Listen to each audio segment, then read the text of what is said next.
It's the Wisconsin Badgers. It's the Oregon Ducks. Gonna find out if there's a way for Wisconsin to score points in this football game on Talking Badgers with our excellent guest.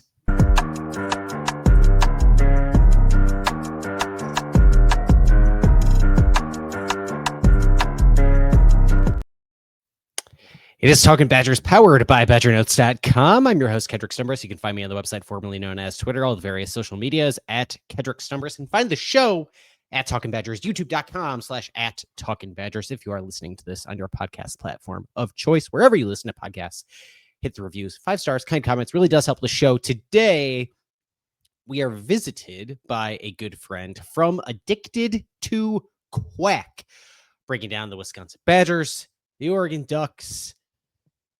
Find out how Wisconsin might be able to find a way in Eugene to have a respectable showing. A respectable showing is what Wisconsin Badgers fans are hoping for at this point after the season that has been had thus far. Really great conversation. Really looking forward to having it. That's coming up next on Talking Badgers. And now we welcome into the program Hythloday from Addicted to Quack, the site's managing editor covering the Oregon Ducks. Hythloday, I know we were talking for quite a bit before we hit the record button here, but very, very happy to have you here on Talking Badgers. It's great to be here, Kedrick. Yeah, I had a lot of fun talking to you off air. We should have hit the record button about 20 minutes ago.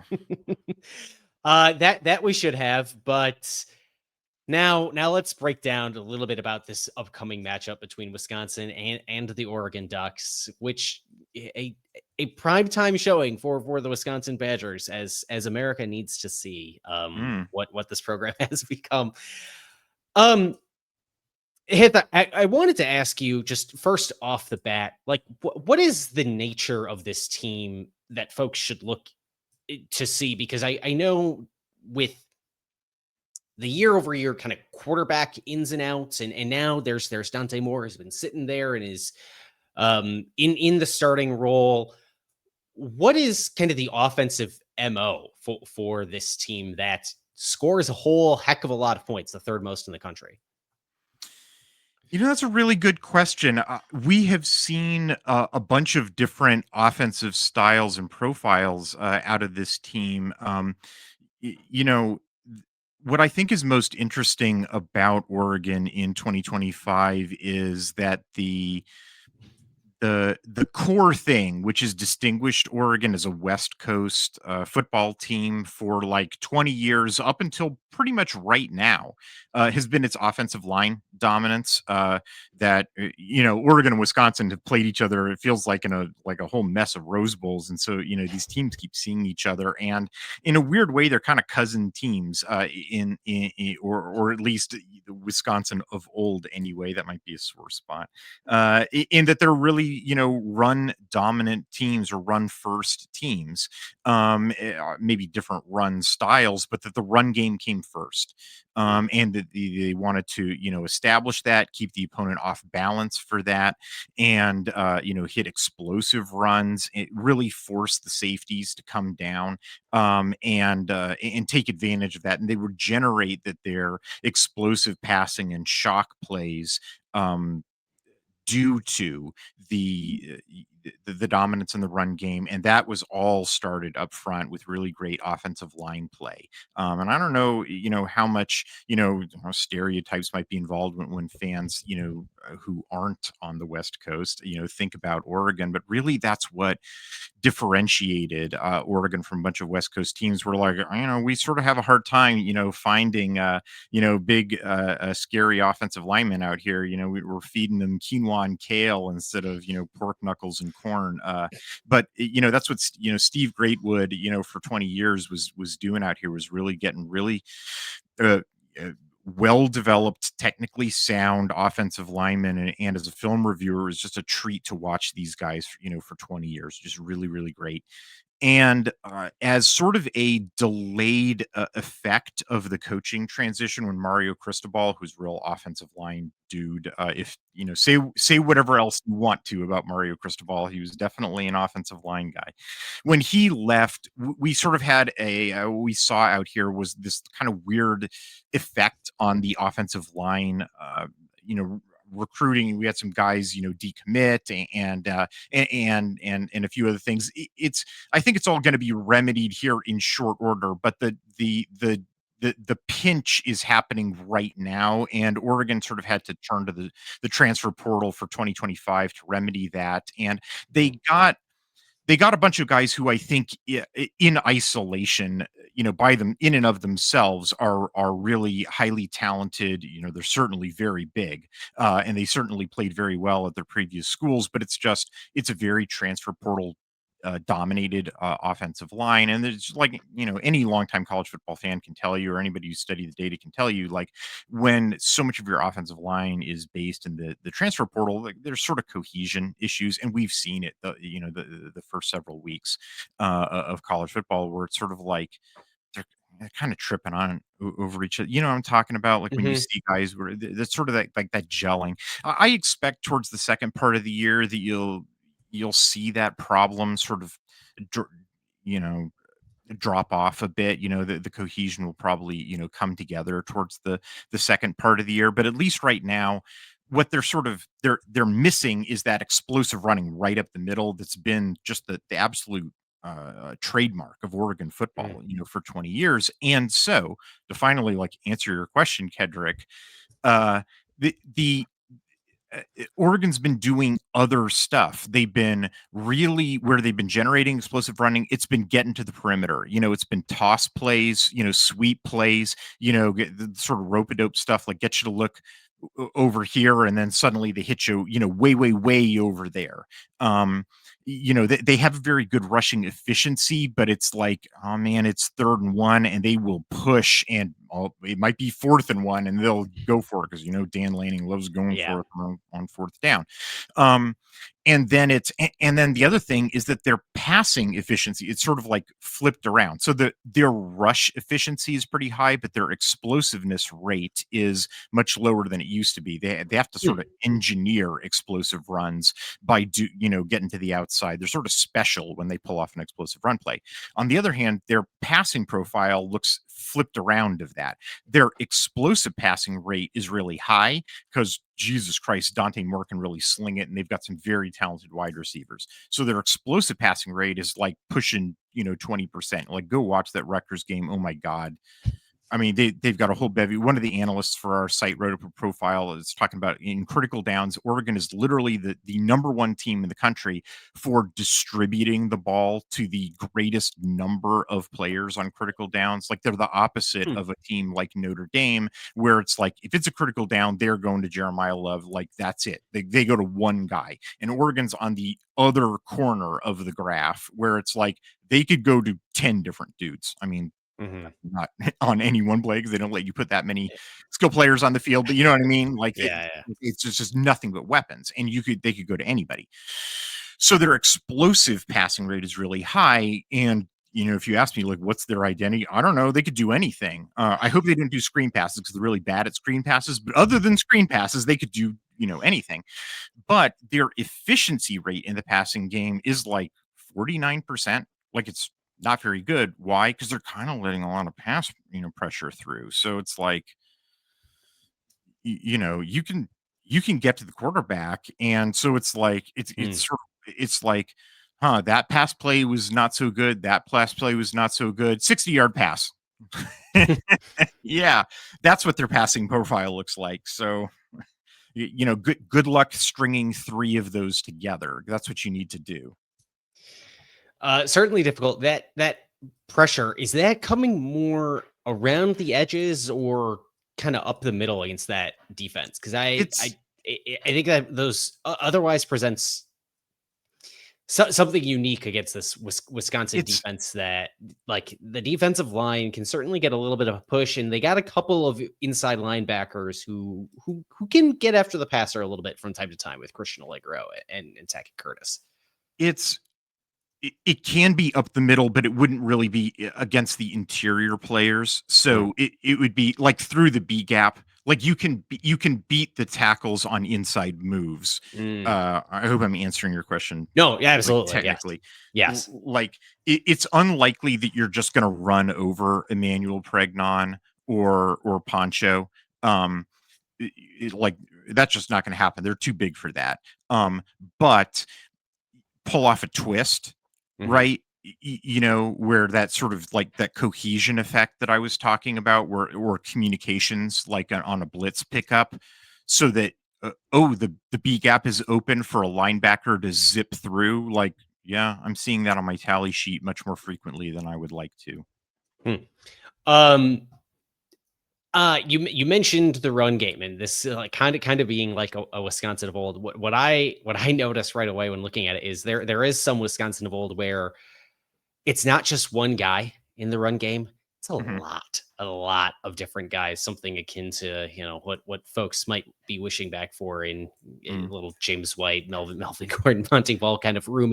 In Madison, there's what is it, 4 different guys with at least 34 carries on this roster, running backs, each with 5.9 yards per carry or higher. If you break that down to 15 plus carries, there's another 3 guys down there. Is there what is the rhyme or reason to what anybody should be looking for, skill position wise in the run game? Oregon's a hot hand Mm, program. Like they don't. That's about as far as it goes. Just like they mm, sort of they hand the ball to a bunch of different guys, and whoever that week seems to be doing the best, they'll sort of just stick with that guy. Then it's kind of a so sort of throw spaghetti against the wall each week yeah. and see what sticks. Like I could tell you which guys I think have a little better like athletic profile for different types of running, but it all just winds up getting subsumed in well, I guess this week this guy's running better, so that's who you'll see. And like I couldn't tell you who it's going to be. You know, Jaden Lamar had been getting the most carries up until last week, and then last week he was out with some sort of ding. So who Mm, knows? Like I can tell you the guys that I like the most this year mm, are the true freshman, Dear Hill, and actually the other true freshman, Jordan Davison. Like Hill's been very good getting to the outside, and Davison's like a pretty big thumper back, but he's pretty fast for a big guy.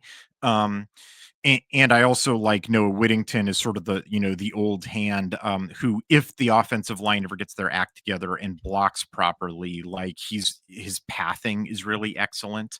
Um, mm, yeah, those would be like my profiles for the guy. And then Lamar was the guy who surprised me the most for getting the most carries because when I was watching him as a backup last year, I was sort of like, this is the guy who does the least for me. And then he, you know, just something clicked for him in the offseason. And he was just sort of your all-purpose back who was getting the most carries. I was like, wow, good for you, Jaden.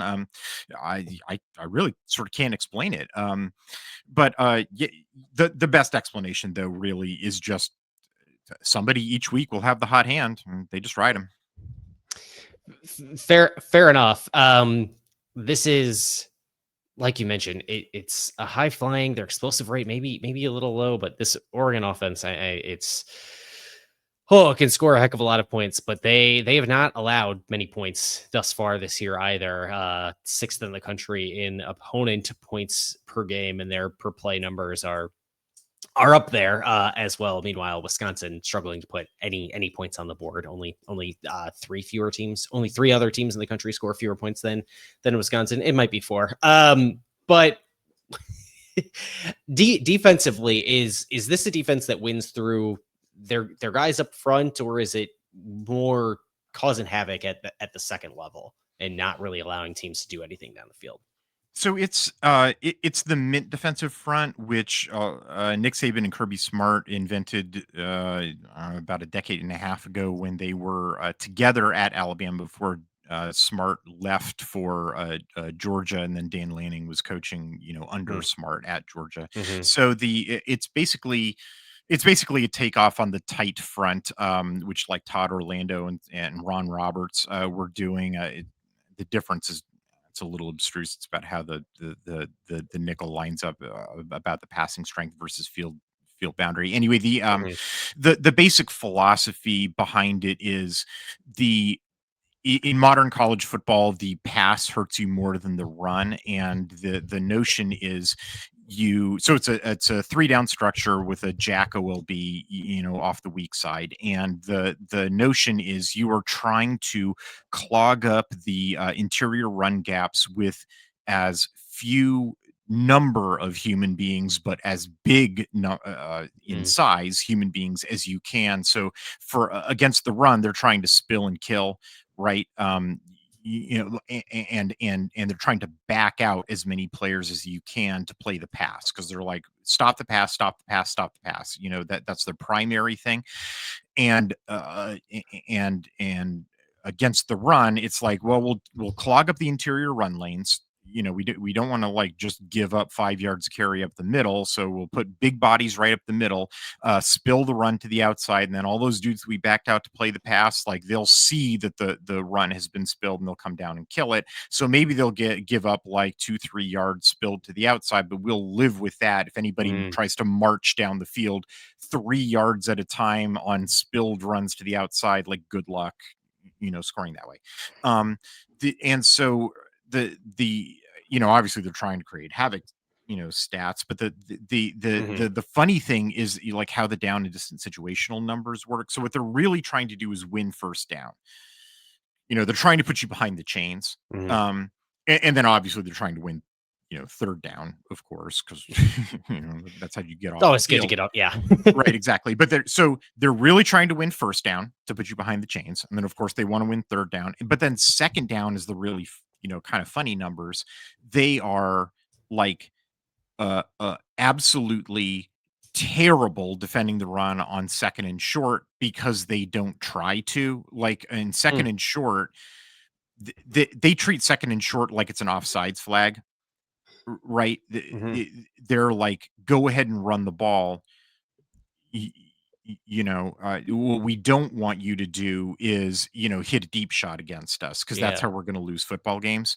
So they basically they'll put effectively like 2 run stoppers in the middle, and then back out like 9 dudes to play the pass. And so it's like their run stuff rate on second and short is like 12%. It's some like comically low number, which like playing in the Big Ten, that's what I've noticed is like in the Pac-12 in the last year of the Pac-12, like 2023, is like Pac-12 teams wouldn't take the bait. They were like, they would try to throw anyway. In the Big Ten, it's like all y'all's eyes are like dinner plates. They're like dollar signs, like we could run the ball on second and short. Yeehaw. Like,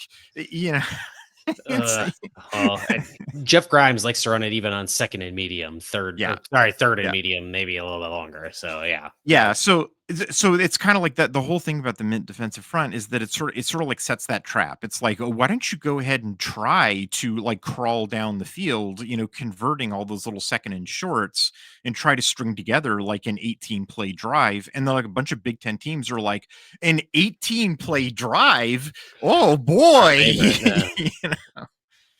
So yeah, man, it's like that's how you become Northwestern, and like Iowa's coming up, so like you better believe that we're going to see that, Yeah, that's what Iowa wants to do to you, as I saw not too many weeks ago.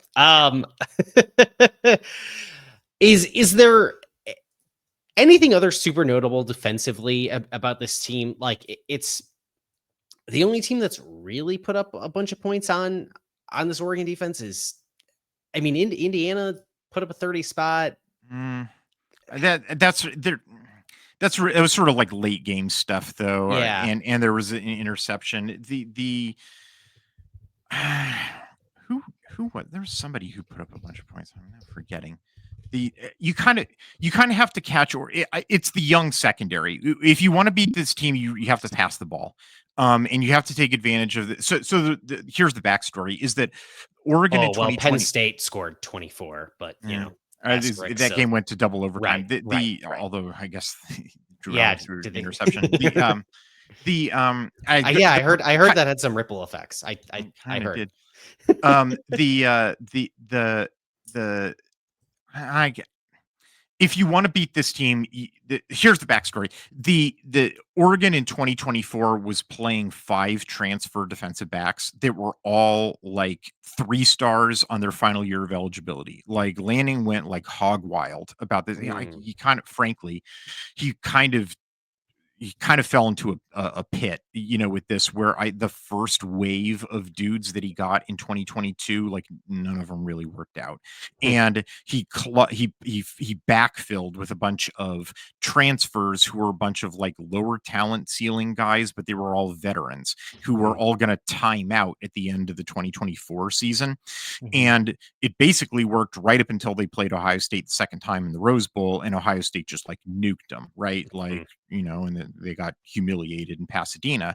And so then all those guys left, and right, because they were on their final year of eligibility. And so 2025 is the coming out party for the dudes that they've been recruiting over, their next bite at the apple, right? Like I said, that, mhm, they missed on their first wave of defensive backs. Well, this is the second wave, and these guys are all the actually talented defensive backs, and my stars, they mm, have a ton of them. Aaron Flowers, Trey McNutt got injured unfortunately, but Kingston Lopa, Ifeoma Degwu, Brandon Finney, Sione Laulea, like super talented, like 5 stars, like super talented, but they're super young, right? Because so that's the tension, is that, mhm. and there's a couple of old men in the room, right? Like Dylan Thieneman from Purdue is one of the old Yeah, men. Theron Johnson from Northwestern rescued is from one of the West old men. Lafayette. Yeah, right. Yeah. Um, Jaden Kennedy, who's like had a real tumultuous history. He started out at Tulane, and then he took this just absolutely gruesome injury, and he took like a year and a half to rehab the thing at Ole Miss. And Ugh. anyway, he's finally playing really well now, thank God. So it's like there's a couple old men to provide some leadership there, but Mm, like the real talent, like you can see it, like how they move and stuff is in the kiddos, but they're kiddos, right? So like mhm, when teams have hit stuff against Oregon, it's been like, hey man, you're really talented, but your speed took you a million miles an hour the wrong direction. mhm. um like that's it. That's the answer of how you want to put up points against Oregon. You gotta that's what you gotta do, and man, you gotta pick your shot too, because like they're super talented. They're not going to give you that many of them, but you got to hit it when you do. Oh, and also you got to pick a night when the offense is having a bad night too. Because the offense will, there's a The pretty offense good will chance score of, points. yeah, exactly. So it's that's what Indiana did. It's like they man they that's what happened in Indiana game is Mhm, Oregon simultaneously picked, like, I think the wrong offensive game plan. They were picking on the wrong cornerback, which I really thought mhm, they picked on Pons and not Sharp, which I thought was really stupid offensive strategy from Will Stein. And so like the offense was going nowhere. And then they busted out, instead of the Indiana's like trademark in breaking route, they were mhm. throwing out routes, which was sort of like, oh, that's interesting. And the kiddos were like, wait a minute, we were all expecting in routes. We're all playing with, inside leverage, and they were like too young, right? They were like, Sure. like I think veterans would have figured that out, and, Yeah. and and maybe had that sussed and figured earlier, but the kids were like, what's happening? Um, uh, so like the, Indiana had to have both of those things going their way for that, that game to go down that way. That's what you need to do to beat Oregon. You gotta you gotta beat both the offense and the defense, which you know Yeah. when you're playing a talented team, yes, you have to beat both the offense and the defense. I guess I'm not saying anything that's too surprising, but yeah. Right. You mentioned Will Stein. Is there, slightly off topic? Is there concern amongst the faithful out there that he might be headed elsewhere for a big boy job of his own? I If he's not taking job interviews, there's something wrong with him. Hmm. I mean, that's Oregon. I think that I think the healthy way to view it, and furthermore, to answer your question a little more meta, I think Oregon fans have adopted this. Is Oregon fans have stopped panicking about being a stepping stone program or whatever. Like it's how big is Nick Saban's coaching tree? Right. It's a testament to Nick Saban. You're supposed to cycle coaches through your program. It's a testament to how good your program is. You know what a sign of a not healthy program is? You have the same staff for, because nobody's interested in your staff. Like, like what Will, happened under Fitzgerald Northwestern. I mean, before Oregon's time in the conference for the most part, but yeah. Like if nobody's interested in your staff, like Will Stein doesn't make or break the program. The dude before Will Stein was Kenny Dillingham. What did Kenny Dillingham just do? Yeah, he's about to parlay that into, I don't know, Florida job, maybe. I don't know. Yeah, who knows? If I'm Dan Lanning's Rolodex has proved to be pretty good. If Will Stein takes another job, first of all, good luck. Second of all, we'll see him in the playoffs. and third of all, I'm sure that Dan Lanning will hire a pretty good offensive coordinator for dude number 3. Yeah. And fourth, it's not like I've never published articles criticizing Will Stein's game plan. I certainly have. Not that you weren't literally just doing so. Yeah, right. This show 5 minutes ago. Okay, special teams. Is there anything notable here? I saw this James Ferguson Reynolds guy has got a, much like Wisconsin's punter had him in him last week, a 20-yard run in him. Which is fascinating. And on top of that, like Dan Lanning likes to play games with special teams. Like, in Ohio State, he beamed somebody with an onside kick. Like, something's going wrong. He'll use special teams to do some weird stuff.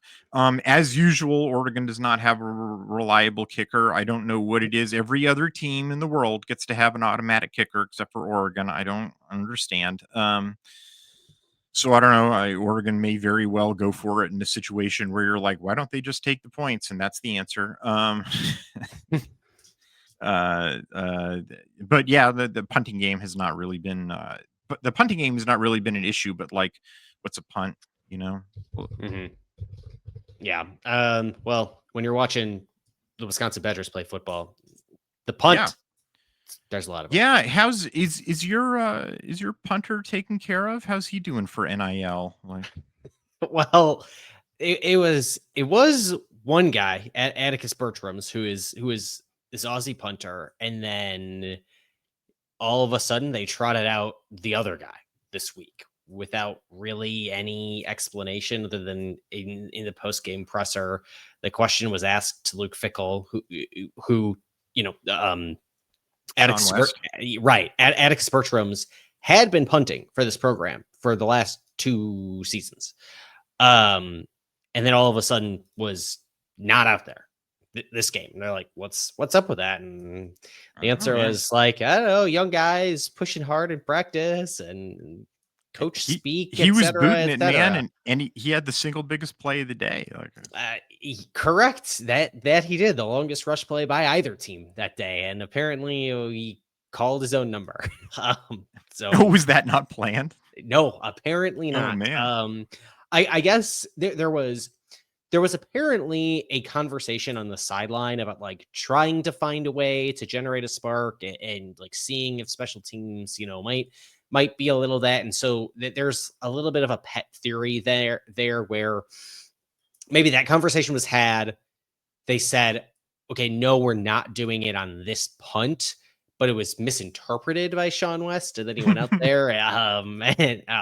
I don't know. It's very weird because Wisconsin has 2 of these moments now over the last 2 seasons because the other guy, Atticus Bertrams, called his own number in that game against Penn State last year and converted a run. And he didn't make 2 guys miss like Sean West did last week. But he just had a whole bunch of wide open grass and said, oh, no, none of the Penn State, special teams defenders hung back here to make sure I don't run. Well, then I'm going to run and go pick this up. So I